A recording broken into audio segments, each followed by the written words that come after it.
we go. Okay. How's everybody doing? Thanks so much for coming out and getting on the call, being dedicated to your craft, being dedicated to becoming a better wholesaler, but more importantly, being dedicated to becoming an entrepreneur. Entrepreneurship is definitely not for the faint of heart. If you guys haven't experienced that already. I am, as you can see, I'm kind of like in basketball shorts here. We just came back from playing a little ball. We're going to talk about that in a little bit, but my voice is going, but I'm just happy to be here. I'm really, actually, especially today, really happy to be here on Resurrection Sunday. I know some people are on here. Hold up, someone's off mute. Again, you know, it just really shows that people are really dedicated, and so I want to give you guys shouts out to you guys for being on here, because a lot of people would not do that. But this course is called E2E. Now, I want to warn you guys right now, we are going to talk about some wholesaling stuff, but I haven't done this in a while. We're going to talk about some wholesaling stuff, but the course is called E2E for a reason. And if you guys didn't know, it stands for Employee to Entrepreneur. Employee to Entrepreneur is something that transcends just beyond wholesaling. As you can see, the course is called E2E Wholesaling Edition, because the plan was to eventually, and is to eventually, teach some other things that I'm into. Got to have multiple streams of income, especially as an entrepreneur. But we want to talk about a couple of principles today, you know, just through life, right? Things happen and you start to see things in a different light. And some of those things I think would help me throughout the multiple businesses that I've been. If you guys don't know, I have been an entrepreneur for a while. Ever since being a little kid, I was an entrepreneur. But professionally, I've owned vending machines all across Miami and Broward County. I've had a gym, a full-blown gym. Started off as a CrossFit gym and eventually went to a CrossFit gym, and then also a 24-hour fitness gym where we had members that would come in 24 hours a day. Huge expense. Well, at least it was huge for me. On a monthly expense rate, it was somewhere around $17,000, $18,000 a month in expenses before I could even break even every single month. I learned a lot through that business. Decided I didn't want to do those type of businesses anymore where I had large overhead and very little profit. And then went into a entertainment business, which was a lot easier to run, and I made a lot more money with less expenses. And throughout this journey, I've also done, you know, consulting. I've written a book. So I've learned a lot, not just from the experience, but also from other people, being exposed to other people. And so one of the things that I've learned, and I was just talking with someone about this, is wisdom and humbleness. Wisdom and humbleness, okay? Wisdom is the logic of recognizing things and have seen these things transpire before, and you kind of can see it almost as it's happening, or sometimes even before it's happening. But being humble is the action, it's the verb, right? It's the act of being humble, and knowing is one side, but the actual action is the other side that we need to implement. And so when you put those two together, you can recognize where you're lacking at. You can recognize your flaws. So we've heard the term perfect, you know, practice makes perfect, right? But in reality, it's perfect practice makes perfect. Because if you're practicing imperfectly, then you are still making mistakes. If a diamond has no blemishes, it's considered to be flawless. But if a diamond has one blemish, it's a flaw, which means there's an imperfection there, right? But what I found is that even in imperfect practice, you are perfect in practicing, if that makes sense. Because a lot of times in business, we're just trying, right? The fact that you're trying, even though you might be trying wrong, the fact that you're trying is a habit that needs to be built as an entrepreneur.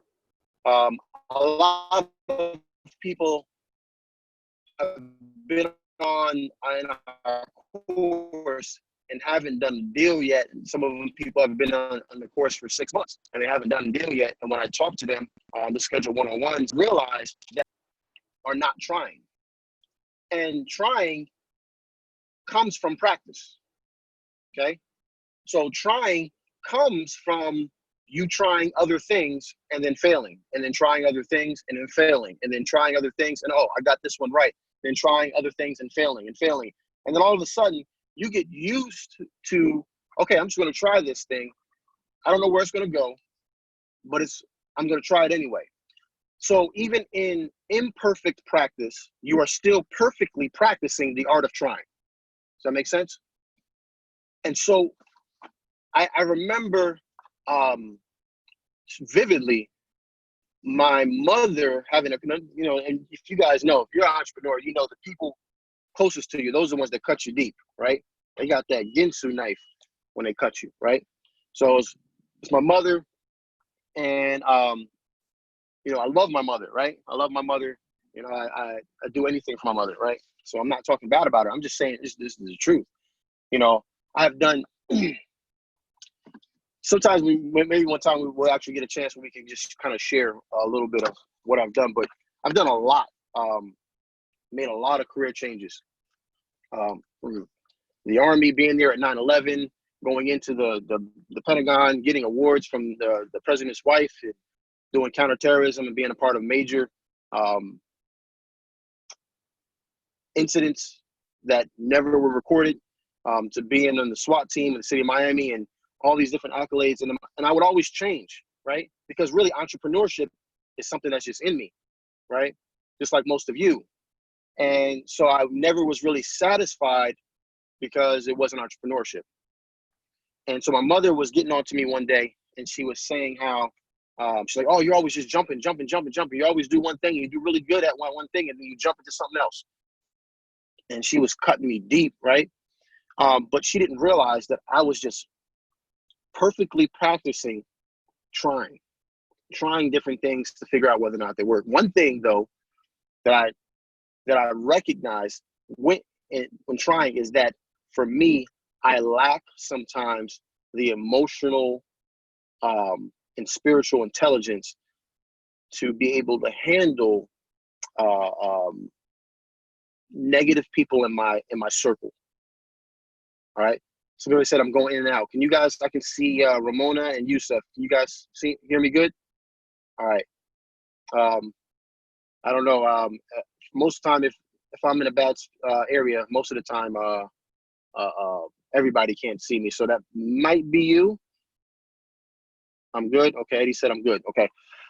All right. So this is what I want you guys to do. I want you guys to do this. Follow along with this exercise for me. If you have pad and paper, I need you to think of like the 5 people that you spend the most time talking on the phone with, or just conversing with, or maybe it's face-to-face time, but the 5 people. Do that for me right now. 5 people. Now, I'm not talking about at work. I'm talking about like your free time, the time that you have extra to yourselves. The 5 people. If you're driving, like I was just driving, I finally just got home, so I can kind of focus here a little bit more. But the 5 people that you spend the most, like, just free time with, not your boss, not your kids, okay? So out of those 5 people, real quick, because I want this to be really just a truthful moment for yourself. On a scale of 1 to 5, excuse me, on a scale of 1 to 5, 1 being the least, 5 being the most. So 1 being like super, super negative, 5 being super, super supportive. Where are they at on that list? Go ahead and number those. So 1 being super negative, and then 5 being super supportive. 1 being negative, 5 being super supportive. Now, once you've done that, go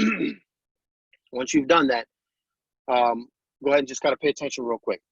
So if anybody has any ones, or twos, you know, you don't have to call it out. If you have any ones or twos, I really want you to pay attention to this. And I don't know if he's on the call here. Let me just slide through. He wouldn't mind if he was. It's my boy. I love him. Yeah, he's not. Doesn't look like it. But I have one of my best friends named Kendall. Kendall's in this group. He comes in every once in a while. Me and Kendall, we actually joined the Army at the same time. And Kendall went overseas. I went overseas, but he went overseas earlier than I did. And he was in Iraq.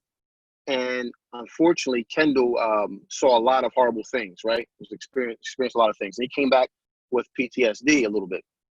Well, not a little bit, a lot of it. And at that time, I had just kind of I had just read Rich Dad Poor Dad.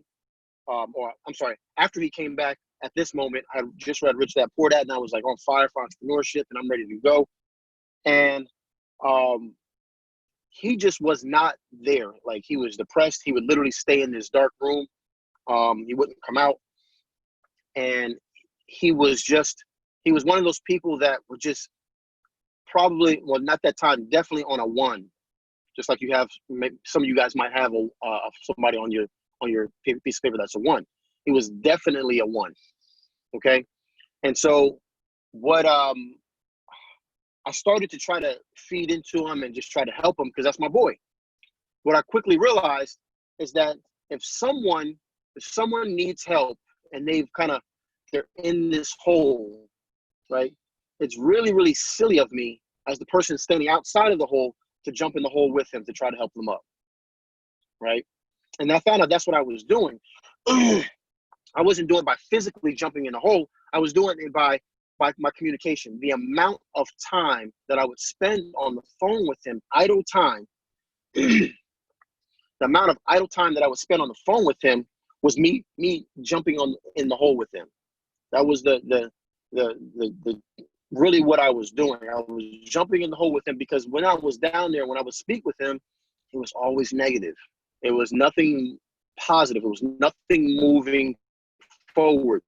There was no action. And we know that if we're stagnant, then we're dying, right? Things are only growing or replenishing, or they're dying. One of the two. All right. Yep. Good. Exactly. In the text there.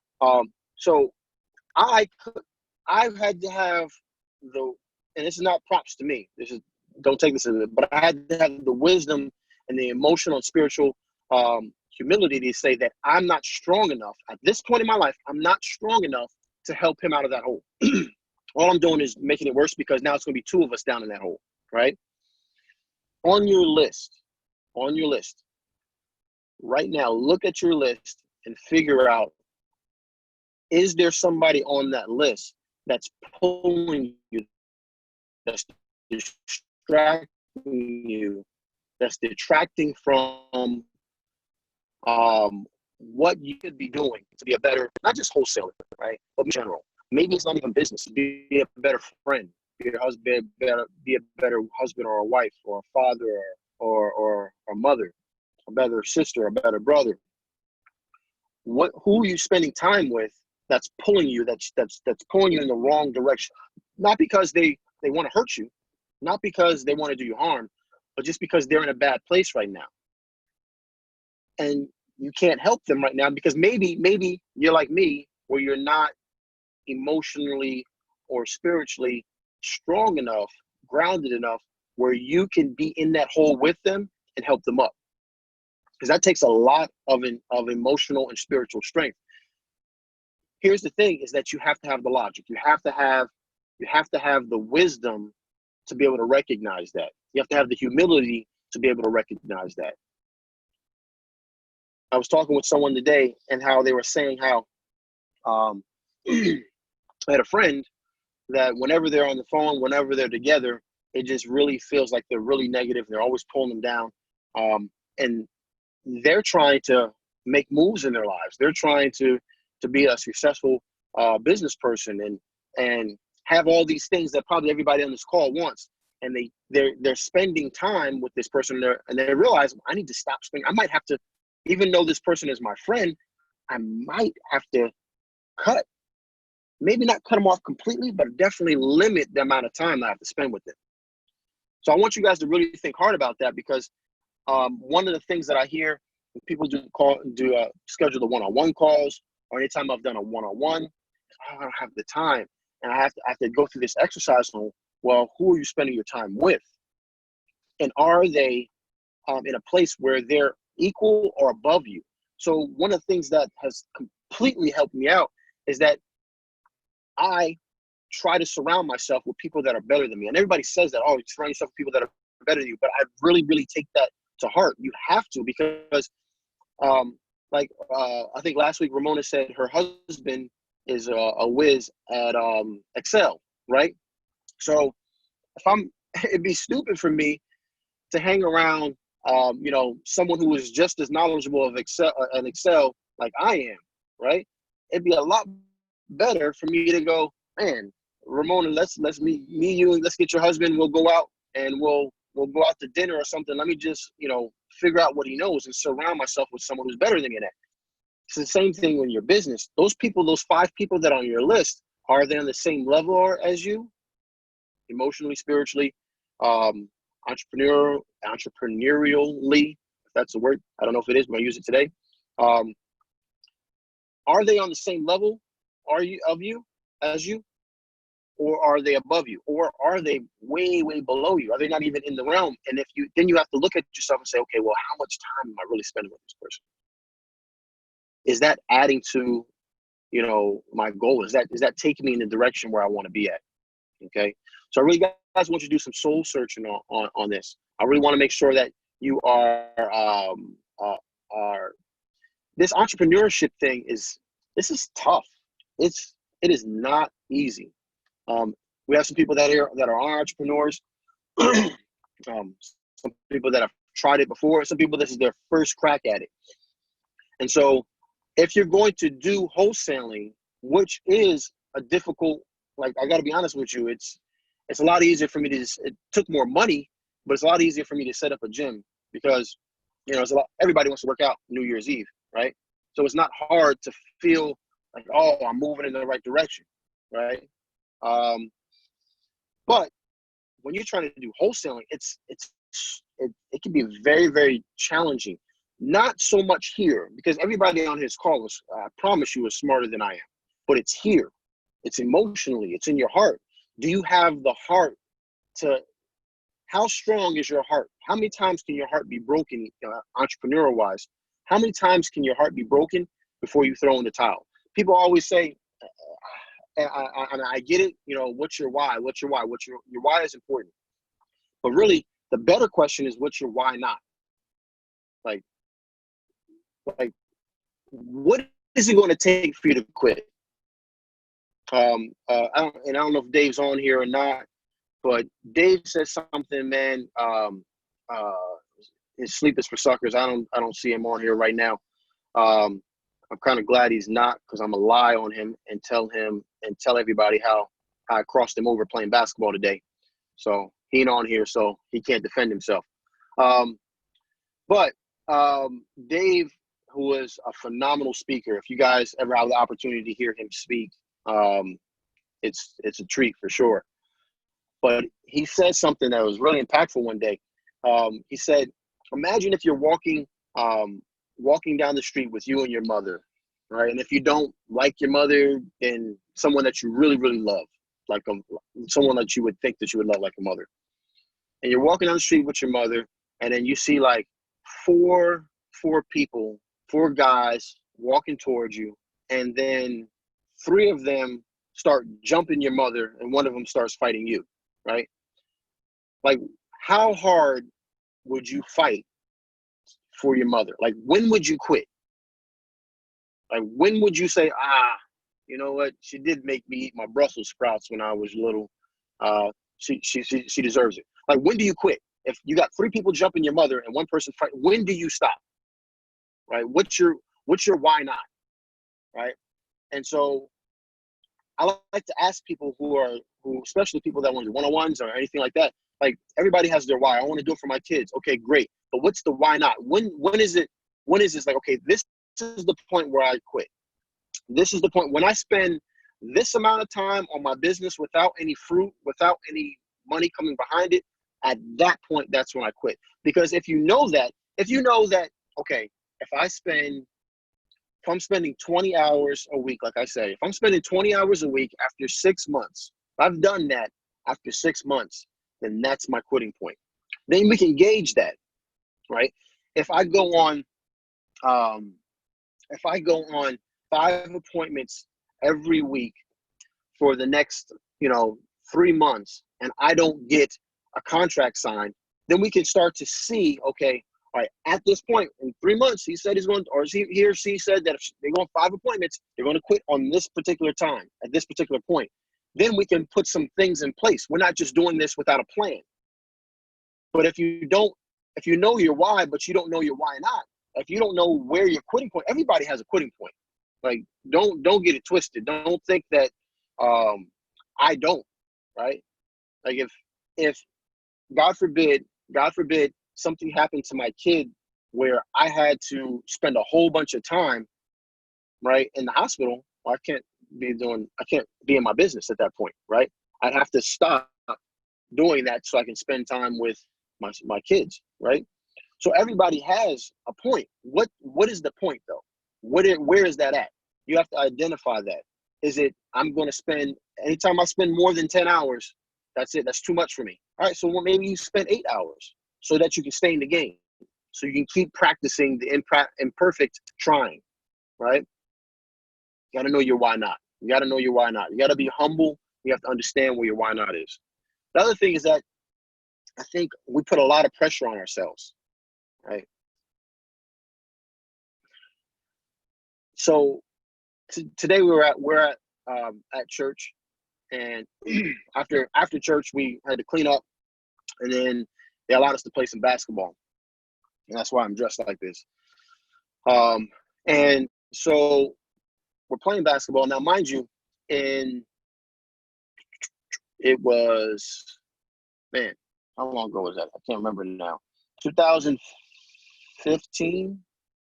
Yes, it was July 5th of 2015. July 5th of 2015. I was playing basketball. It was the day after 4th of July, so I remember the 5th.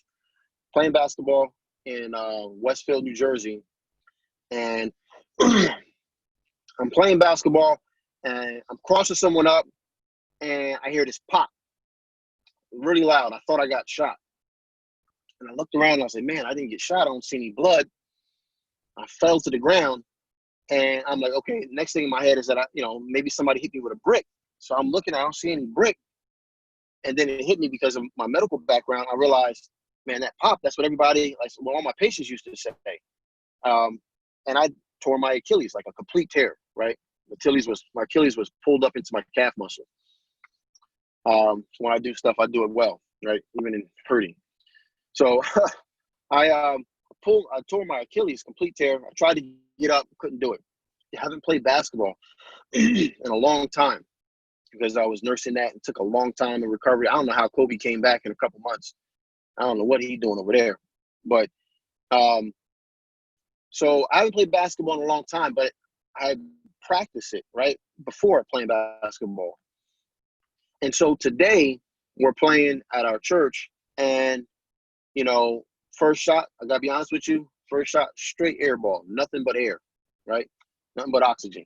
And wasn't looking good in the beginning. But because I had practiced before, I knew that if I just kept on shooting around, if I kept on trying, I know eventually I was going to get some shots, and then I'd get into a rhythm, and then I'd still not the best, but still be able to come back and be a productive member of the team, right? And we won, number 1, number 2. So that was also a good thing. But my point to this is that just like basketball, we develop these muscles in entrepreneurship, right? So some people look at me and say, oh man, how'd you do this? Have your level of success as an entrepreneur? How'd you get to this point, so quickly? They just see the wholesaling portion. They don't see the lawn care business that I had when I was in middle school, right? They don't see when I was selling, I would sell sandwiches in middle school as well, right?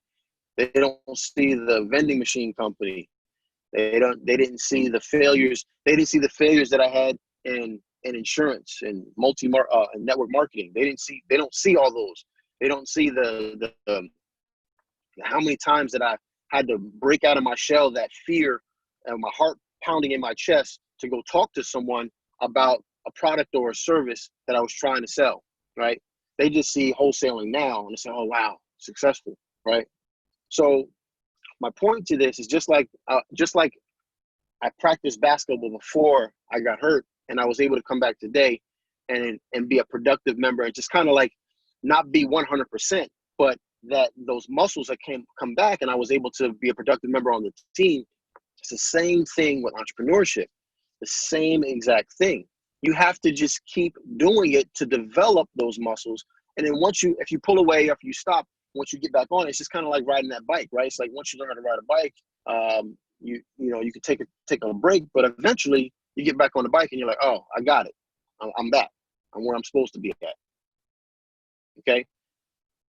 I'm telling you guys this because I'm through the DMs and phone calls, I see a lot of people that you guys just put way too much pressure. And I know you know this, but the emotion that comes out of some of the people that I speak with, the emotion that comes out of your voice, you don't really know it. You know that this is not a get rich quick scheme. You know this takes work, right? You know this takes time, as if you should get rich quick, right? You still have the emotion of, oh man, I didn't get this deal, or I got this contract, but I didn't get it assigned. No one bought my contract, and now you feel defeated, and then you quit. And I'm telling you guys, my job is not just to teach you wholesaling. You too can do that. All right. You too can do that. Someone said my signal's bad. My signal's bad. Anybody? Uh-oh. Am I frozen? Ramona, Youssef, am I good? I'm good. Shaky. All right. Right now, since I'm on the phone, I can only see 3 people, which is Youssef, Ramona, and Sharon, I believe. Sharon Finney. So, okay. So I'm just relying on you guys to give me a thumbs up or thumbs down if my it's down, bad. Okay. I don't know what to do here. I'm literally sitting in the same spot. I don't know how that happens. It's clearing up now. It's clearing up? Okay. Let me see something here. All right. So,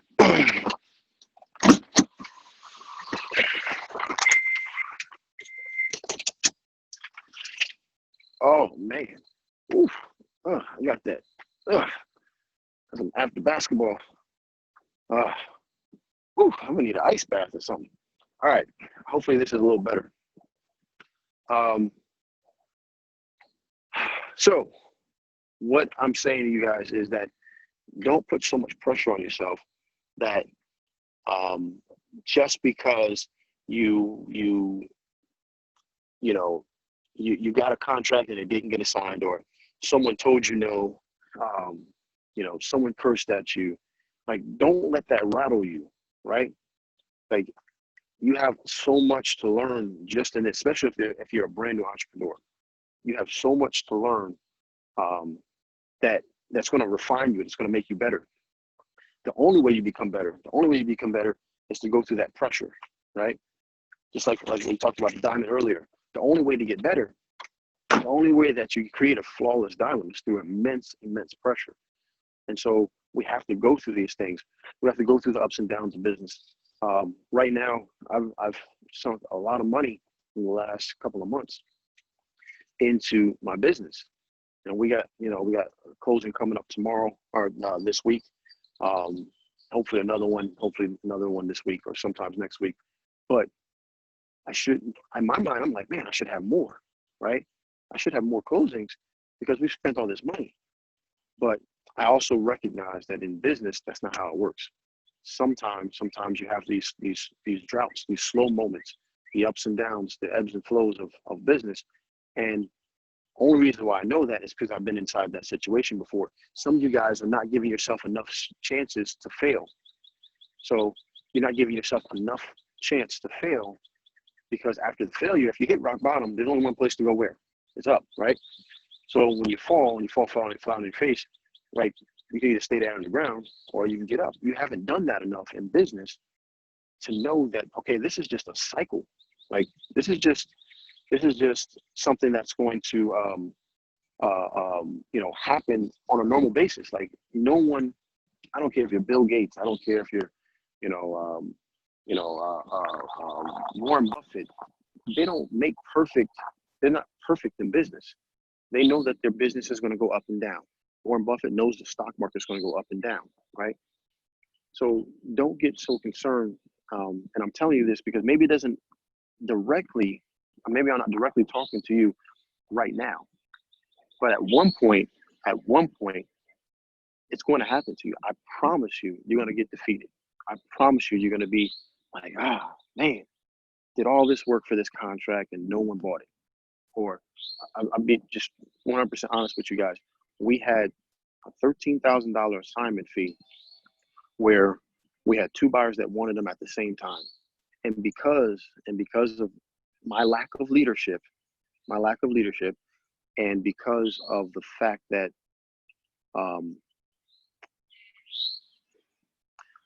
I'm also a person of my word, I let a team member handle it, and they made some minor mistakes, but it's not their fault because they weren't properly equipped. It's my fault. And then we gave a buyer an opportunity to buy when we really, if I was and that was just because I said it, I just came out of my mouth. I shouldn't have said it, but once I said it, I couldn't take it back, right? And so this particular buyer was a big buyer. They used that time to delay everything, and it made the other buyer who really wanted the property, who actually had cash. She actually had she had $500,000 cash to buy this property, and we missed out on that. Now that was heartbreaking, right? That was $13,000, right? But I also know that's just part of the game. That's part of the business. It goes up and down. You're gonna make mistakes. I made mistakes, right? Now I'm gonna learn from those mistakes. You guys are gonna do the exact same thing. Don't put so much pressure on yourself to learn and know everything. You're going to lose deals. I don't want you to, but it's going to happen, right? So I need to speak to you guys to this. The last thing I need you guys to do is be courageous. Is go out there and be courageous. And I'm not saying, jump in front of, bullets and stuff like that. Not that type of courage. Like you're already doing it now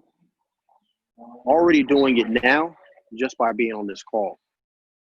One of the missionaries in our church said today, he said, what is time really, right? What is time? Time equals love, because what you love, you're going to spend time in. And what your time is in, you'll see what you love, right? So right now, you guys are courageously spending your time, because a lot of you haven't done a deal yet, right? And that takes faith. That takes some courage to place your time, place your love into something, not knowing whether or not you're going to get a return. So I need you guys to continue to do this. I need you guys to continue to be courageous. I need you guys to continue to fight towards whatever your why is, keeping an eye on your why not, and making sure that you stay in the game long enough where you can get this momentum going, right? Get this thing going so you can succeed.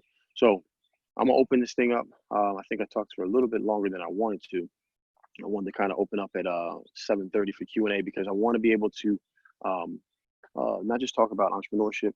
Not just talk about wholesaling, but I want to talk about entrepreneurship. But I also know that you guys use this time to ask questions. So if anybody,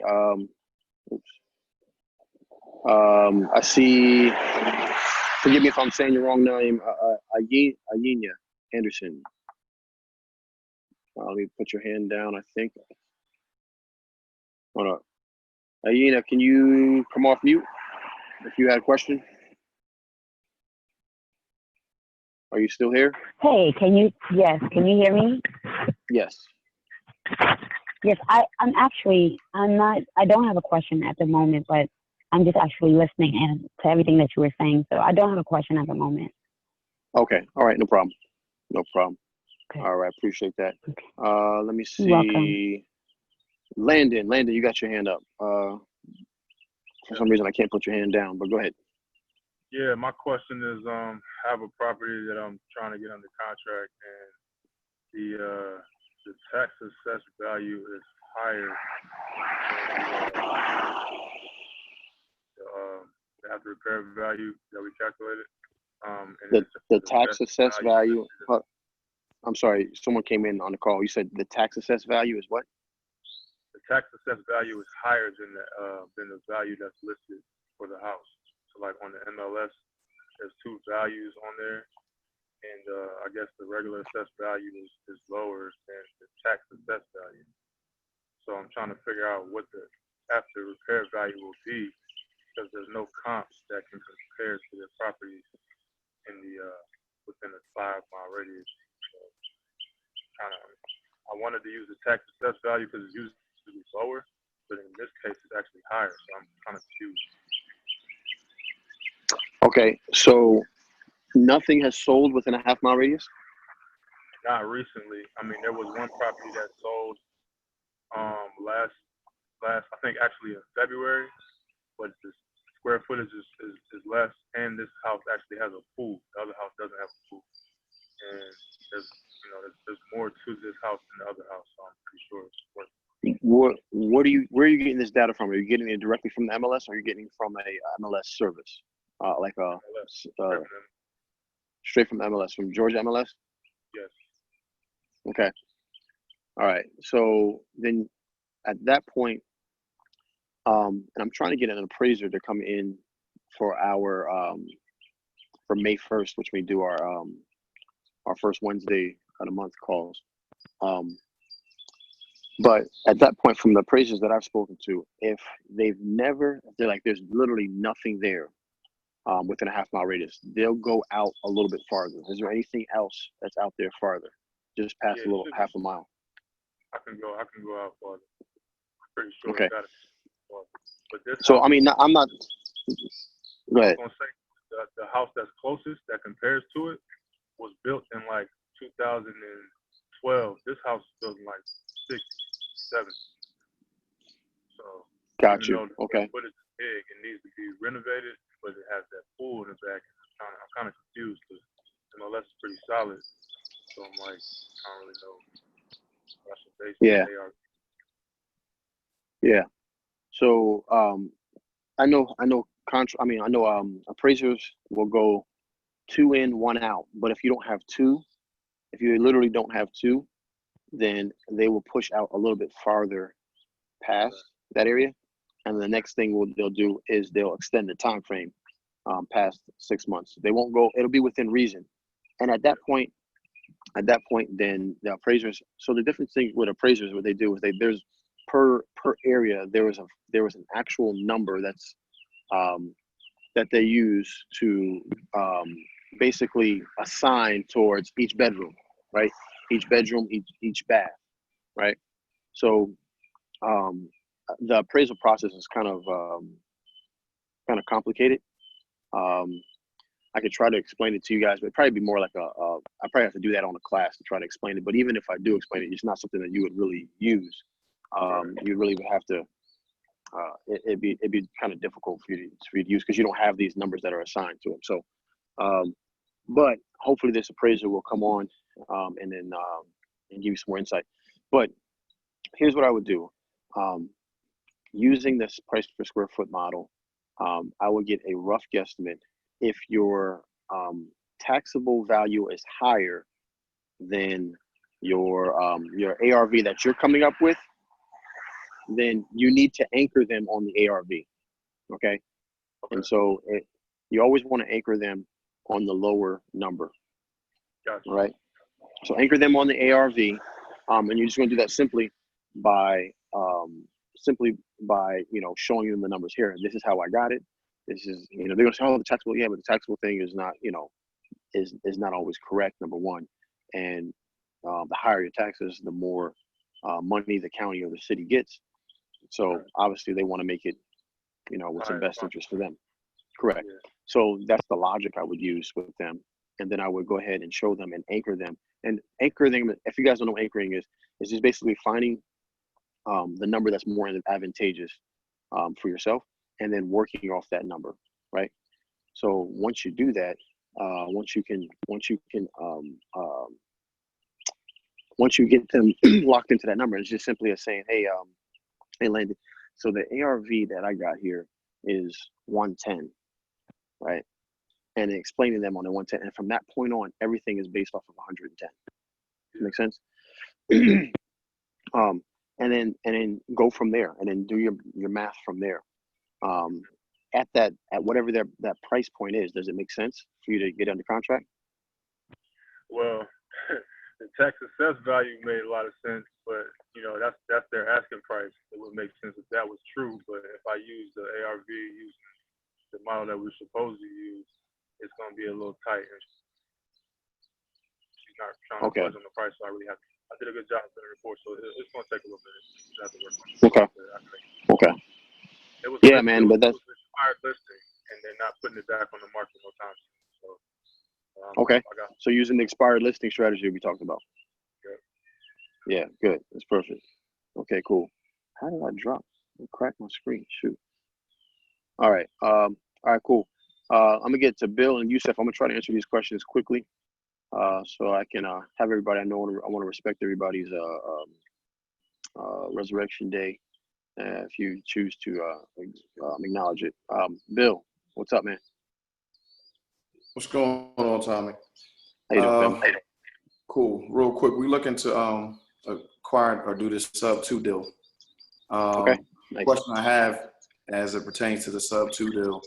One, the language, like what is the language that needs to be put on? Do you suggest that we go to an attorney to, I guess, get the proper language for the contract? Are you assigning the subject to, or are you trying to take it on as like yourself? We're taking it on to acquire for ourselves. Okay. So you're just going to do a purchase and sales agreement. Only difference is that you're going to have,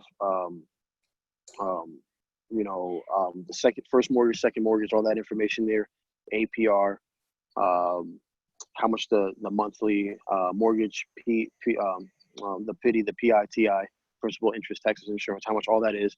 If there's an HOA, how much all that is. And then the language in there, man, I'll have to maybe I'll have to scan that and put it in the course. Is there no, I don't think there is in there.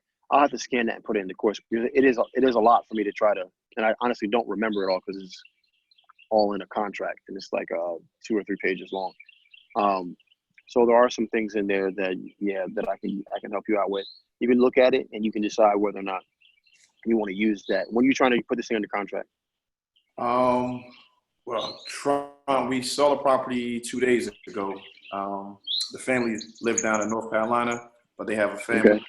They have a family member up here that allows us to go see the property. So we've been talking with the husband. So the wife is the only one that's on the deed. So she's really ready, but we got to go to the county tomorrow to check the deed, because she was saying when she purchased it as a first-time home buyer program, and I guess they have some type of clause written in the deed where they can't sell it to someone unless they're qualified first-time home buyer type of a thing. And I was telling her, like, I'm not purchasing it that way. I'm gonna keep the mortgage the way it is. I'm just gonna now transfer the deed to me. Yeah. Yeah, that's like a due on sale clause. Is that what you're talking about? No, not the due on sale clause. She was saying something. They purchased it through this first-time home buyer program through the city. And when they went to try to sell it before, something popped up on the title stating that they only can sell it to somebody that qualified as a first-time home buyer. because I guess they got it Gotcha. at a discounted price or whatever it is, and they got a what do you call it? Oh, okay. I see what you're saying. Yeah. Yeah, but how that? So that's why we're trying to do the Yeah, I subject see what you're two. saying. We're trying to do the subject two to keep everything the way it is and just take over the deed. Yeah. As long as they don't research the deed for some reason, you should be fine.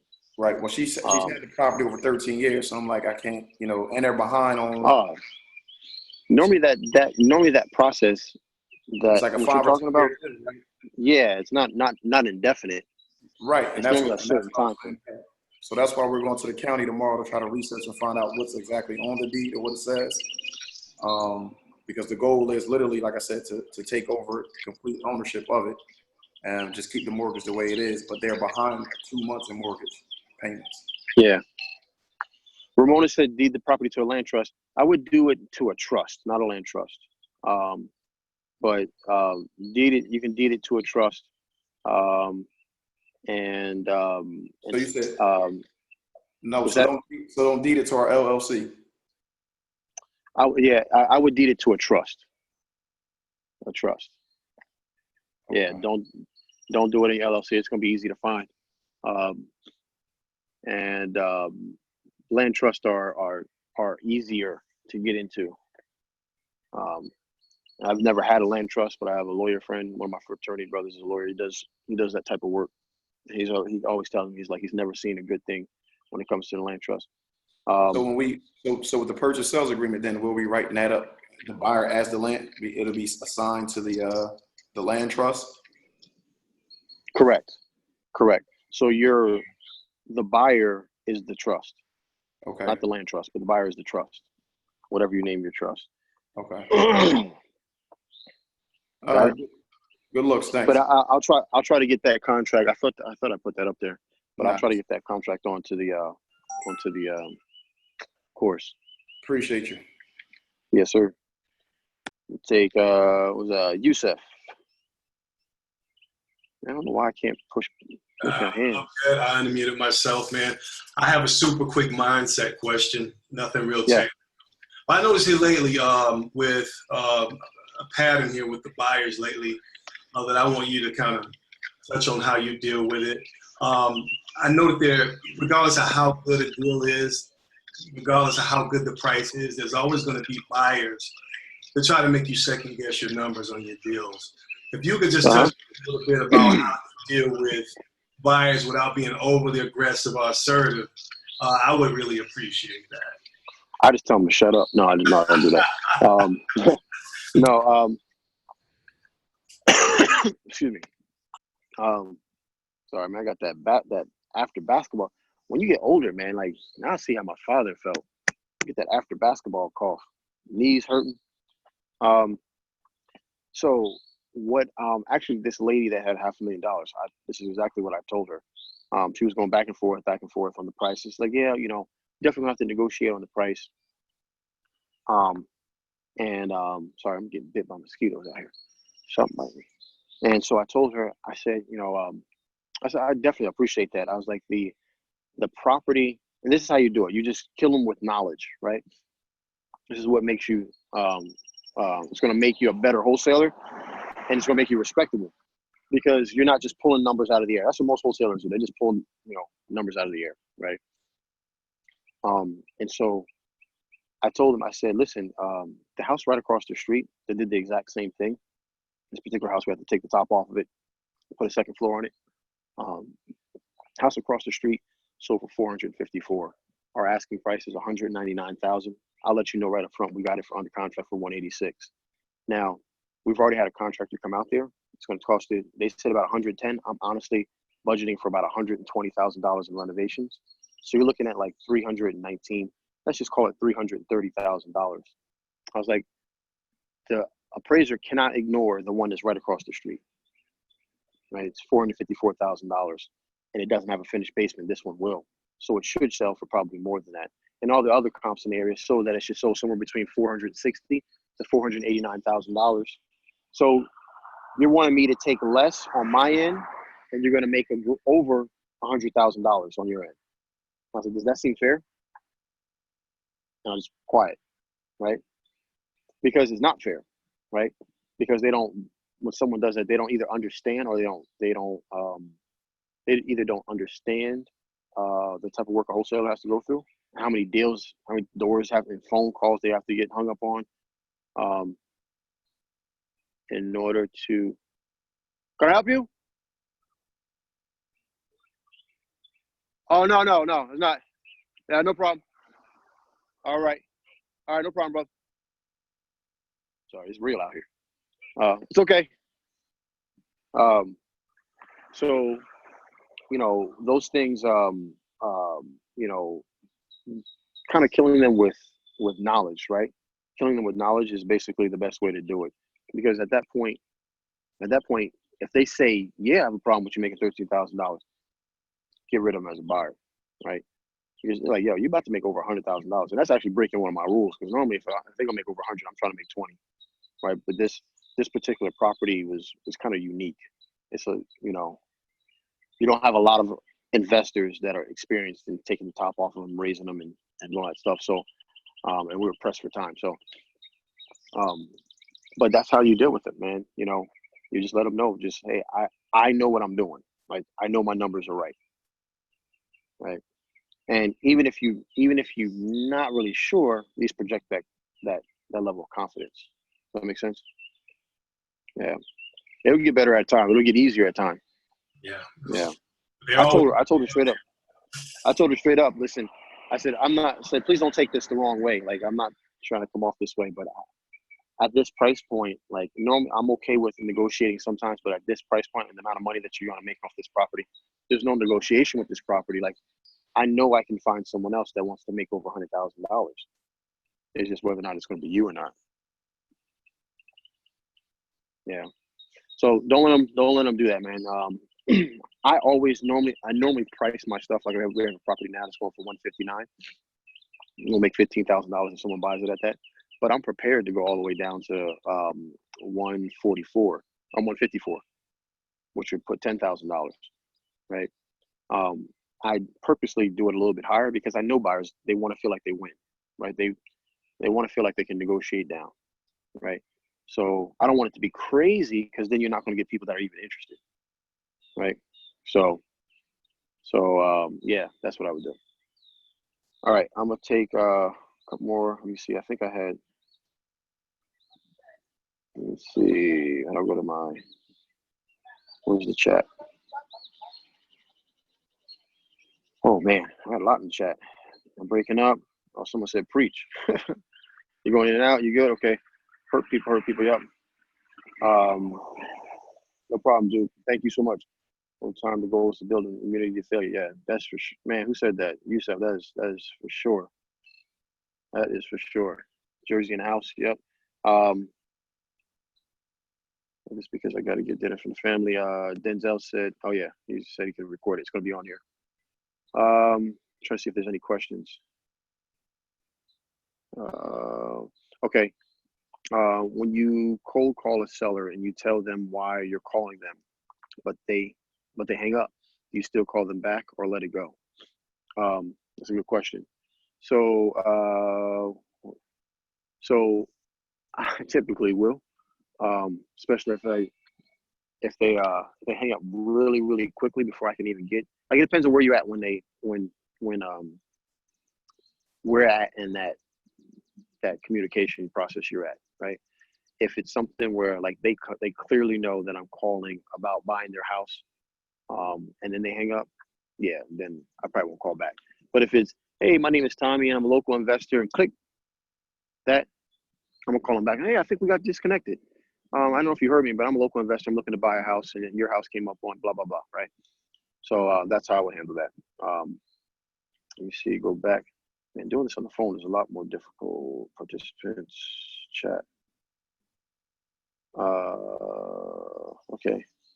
What's your take on 100% conventional loans, 7-year fixed rate, then after mortgage will fluctuate? So, man, so you're buying this thing? Who is this? Jail? Forgive me if I'm saying that wrong. So 100% conventional loan. So typically you got to put down 20%. Is that you, Jail? Jail? Yeah, yeah. Did I say that correctly? JL, the letter J and the letter L. Okay, JL. Okay, cool. Oh, that's a lot easier. All right, JL. So are you buying this to flip? Is this for you? This is for me. Yeah, first time home buyer. Okay, so if you're doing first, why are you doing conventional? Why are you not doing it? So if you're buying this to live in, right? Yeah. If you're buying this to live in, number one, you should probably be doing trying to find an add value property, fix and flip property, which means you should probably do an FHA 203K loan, because the principles of buying low and selling high are still valid principles, right? If you get anything from this course, I'm completely against buying for retail.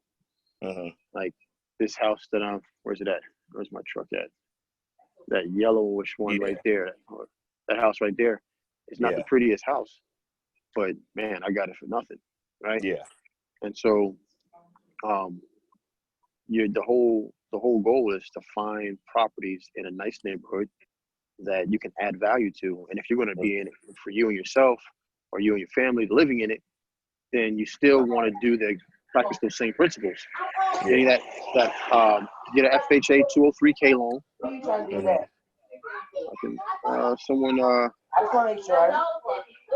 Someone put yourself on mute. I don't know who's talking here.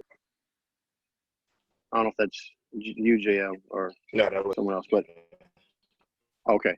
Yeah, so because if you do conventional, like traditional, like a conventional loan, you're talking about 20%. So if you got the house is a $100,000 loan, you got to put up 20%. That's $20,000.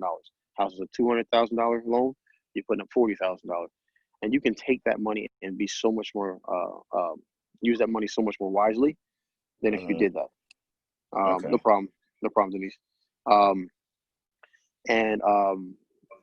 But with an FHA, you only got to put 3.5%. So that same home that's $100,000, and maybe it's $60,000 and a $40,000 renovation. Still a total of $100,000. It's only 3.5%.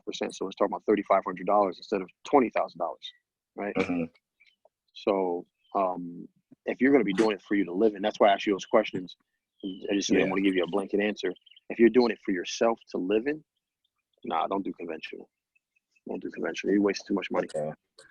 Okay. So even if I did want it to flip it, what would be your advice on that?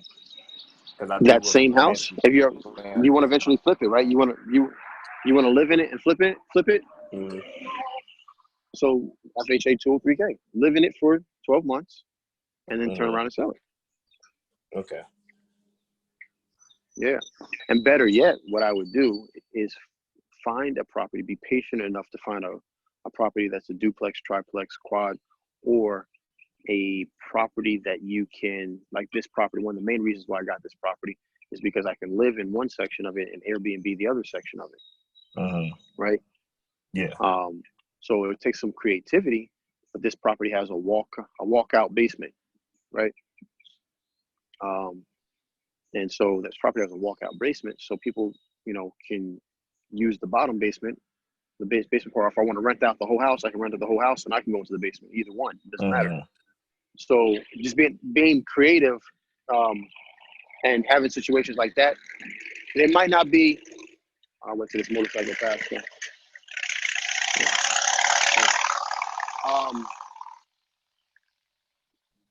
It might not be like your dream as you had as a little boy growing up. Oh, I'm going to buy my first house. It's going to look like this. But I'm telling you, man, in the next 2-3 years, you're gonna look back and say, "Oh man, I'm so glad I made this decision." It's just better financial decision, especially when you're living in a house and someone else is paying for it. Right? That's dope. Cool. Yeah. All right, cool. Well, listen, guys, it is 8 o'clock. No problem, man. No problem. It's 8 o'clock.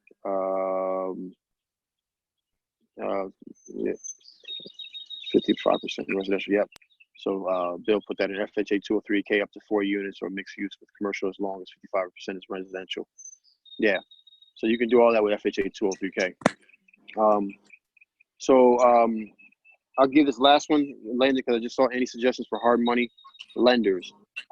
In Georgia, I know of two, and just so happened their husband, not husband, their father and son, Alan Slack and Jonathan Slack. They gon' you gonna pay 15%. So just be mindful. But those are the two that I have in Georgia. Try to go personal. Try to find people that that you know in your circle that have FHA. I'm sorry, that have 401ks or IRAs or something like that, and use those as well. Okay. All right. So Ramona said, I have two rental properties with lots of equity. Would you recommend refinancing with cash out on one to pay off the other one? No problem, Randy. No, I typically don't like the refinance because it starts the clock, but you can do the exact same thing with the HELOC. Ramona, were you with us when we went through the whole HELOC thing? Home equity line of credit? Have you heard of that HELOC though? Okay. There is a super smart strategy with the HELOC that will help you pay off your mortgage a lot faster. And once you have it, like a refinance, you have to apply, you get the money, one lump sum, you're paying interest on it right away, right? So let's say you have, $80,000 in equity or $80,000 in a refinance, you get that 80,000. No matter if you do something with that 80,000 right away or not, you're paying interest on it. Furthermore, you might not need all 80,000. Maybe you only need 40,000, but you're paying interest on the whole 80,000. With a HELOC, it's almost like having a credit card, like another account, basically. And so you can literally just have, you can have this equity sitting there, and when the time is right for you to use it, then you can use it. And maybe, like I said, maybe you only need 40 to do what you got to do. The other 40 just sits there, but you're only paying interest on the 40 that you took out. The other thing with refinancing, it starts the clock all over again. So now you guys all know, you've heard me say before, you're paying interest. All the interest is at the top, right? So let's just say you got a $100,000 loan. Your mortgage payment is probably like, $400 or something like that, right? So let's say you're paying $450 for your mortgage payment. Well, month one, the very first time you've just moved into your house, your first payment, $450 payment, is probably $447 go to interest. Only $3 is probably going to your principal. So the next month, maybe $444 or $43, right? And eventually more and more money goes to principal and less money goes to interest, but it doesn't start to make that shift until like year 12, 13-ish. Okay. So when you refi, that's why banks love sending you refis around year 6, 7, 8, around that time frame, because they're starting to see, okay, we're getting to that point where more money is going to their principal and less is going into the bank's pocket. So they want to kind of like entice you with that refinance. So I typically don't suggest refinancing. I typically say go with a HELOC if you can get it. All right, cool. Got you, Ramona. I got you. Cash flow is not very good. So yeah, but the cool thing about the HELOC is that it's based off of the equity in the, that's what HELOC is, home equity line of credit. So it's based off of the equity, right? It's based off of the equity. So you don't need to, it's like the same thing. Like they're going to give you, 75% loan to value on the equity that you have. So if you have $100,000 worth of equity, they'll give you up to $75,000. But the same thing with the refinance. They're not going to refinance for 100% most of the time. Those motorcycle guys messing with my car. So they're not going to give you 100% on that home on a refi. They're going to give you. They want to have some insurance there, right? So it's going to be the same thing. The only difference is home equity line of credit, the interest will be higher, but it's somewhere in the group, on the Facebook page. I did a whole thing on HELOC, but you see how you pay it off a lot faster. It's kind of confusing. You might have to watch it 1 or 2 times. Maybe I'll try to go back and find it and put it into the course because it's really, really good. It's a really good strategy. But you just got to know how to use it correctly. All right, let me get up out of here. Go take a shower. Celebrate my victory by icing my knees down. All right, you guys have a blessed one, man. I love you guys, man. For real, really, really, really do love you guys. Thank you so much for being on here and just trying to be better. You guys don't really realize that by you becoming better, it helps me out, right? It really does. By your success, literally your success, you know, we never know how we're going to be connected in the future, right? None of us do. So your success one day is going to somehow impact me or someone I love's success, right? You know, you guys are spread out throughout the country. I guarantee you someone that I know or care about is going to be impacted by what we do on this call, all right? So just know that I do really mean that when I say that to you guys. So I appreciate you guys. Love you guys. Hope you have a blessed one. Y'all take care. Peace.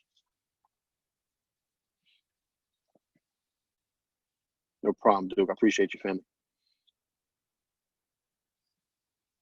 Thank you, thank you, thank you.